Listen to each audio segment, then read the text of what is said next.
Hello, this is Jeff Malone, the X is silent, here with a review of the May 11th, 2013 episode of Saturday Night Live, hosted by Kristen Wiig, with musical guest Vampire Weekend.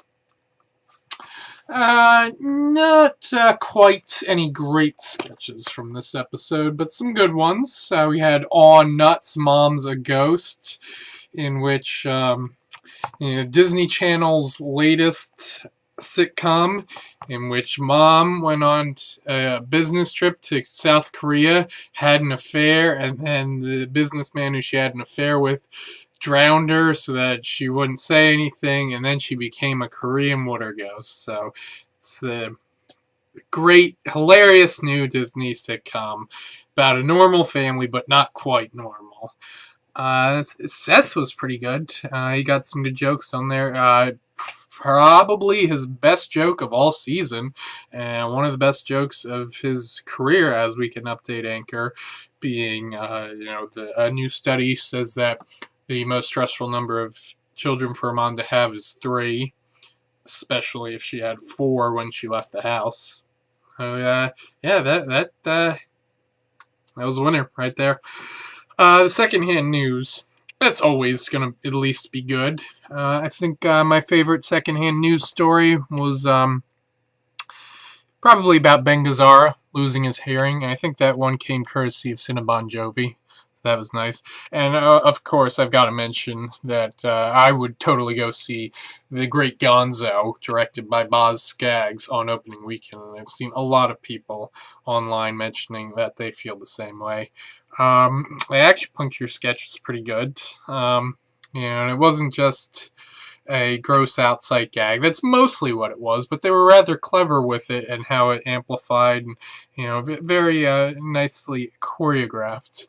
And then Bobby, as the stealth MVP of that sketch, shouting out, "Yo, whose blood is this? And who this Chinese dude? Or who the hell this Chinese dude?" And the double date with the 6th graders. Again, Bobby Moynihan might have been the MVP of the whole episode. Him and Tim did a great job of playing some 12-year-old boys inexplicably on a date with these 2 older women. And it wasn't played to be creepy at all. And the joke was just, these kids are kind of awkward, but not too awkward. They're confident enough to carry on a conversation and say such things like, one time I drank a whole liter of root beer and then I burped real loud.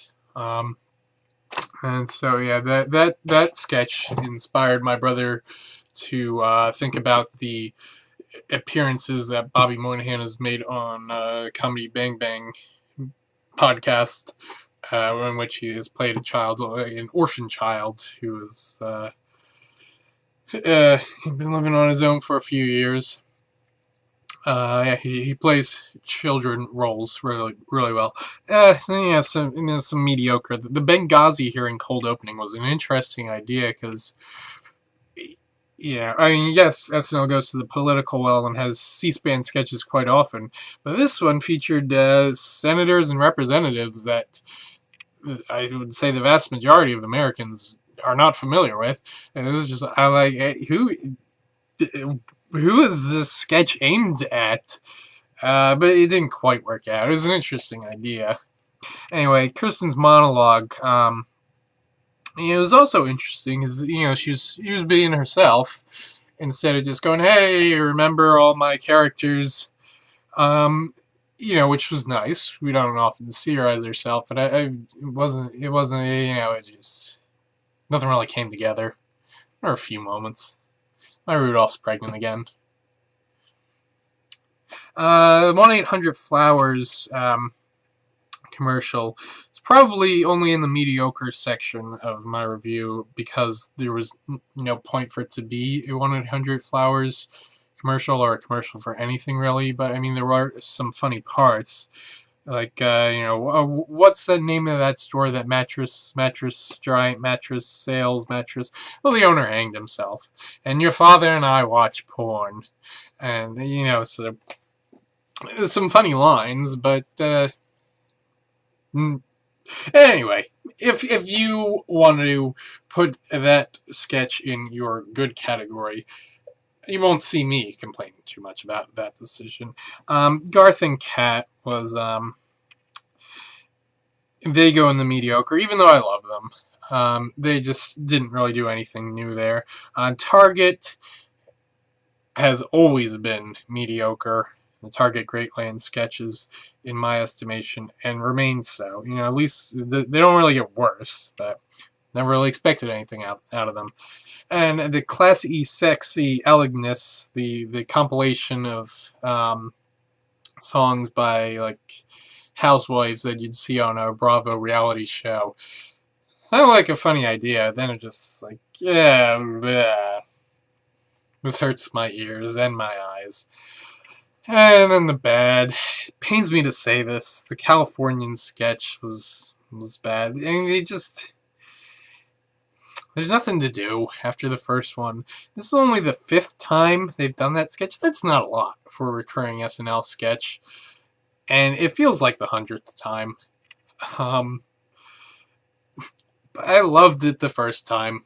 I can't. I don't know how to defend it for this edition. And the Lawrence Welk show wasn't too bad, but again, it was the same thing as every other time. I mean, I guess there were some funny bits, but it was the same. Empire Weekend was pretty good. In the first performance of Diane Young, really enjoyed Ezra Koenig's vocal fluctuations. It sounded like, that might have all been him, not just, effects, technical effects.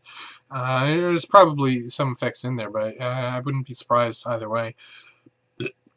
And then their second performance, they did The Unbelievers, which features an organ riff that sounds very much like the organ riff on Elvis Costello's Radio, which is an important song in SNL musical performance history.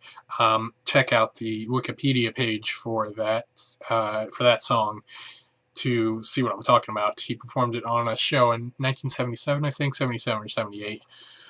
It was one of the most memorable performances in the show's history. Overall, I give this episode 6 Kristens out of a wig. I like Kristen, I really do. She's up there among the best cast members in the show's history. But she's got her detractors, and I can see why. I mean, she's had some characters that have really been run into the ground. That's been going on pretty much since season 2 of SNL, if not earlier. So that's nothing new, but she more than most has had a lot of characters that have appeared a lot of times. So it's okay that they came back, but she only left the show a year ago. The cast is pretty much the same. This, it didn't feel like a reunion. It felt like it really feels like she hasn't left. I mean, cast members who return as hosts, they always say, it feels like I never left. I don't know if they always say that, but a lot of them do. And that's understandable. But this really felt like she never left. And it was like, you gotta wait to really make it worthwhile to return as host. The only other former cast member to return the season after leaving the show was Eddie Murphy in the 84-85 season. At least in that case, there was a big cast overhaul from his last season to the first season without him. So it did feel like there was a difference. Here, the cast was almost exactly the same. But I did like the original sketches. On Nuts, Mom's a Ghost was the best sketch of the night. The double date with the 6th graders and The acupuncture, solid sketches. If the whole show were original sketches, then you're great. You know, those sketches proved that it could have worked. Anyway, you know, this episode wasn't awful, but I still like Kristen. But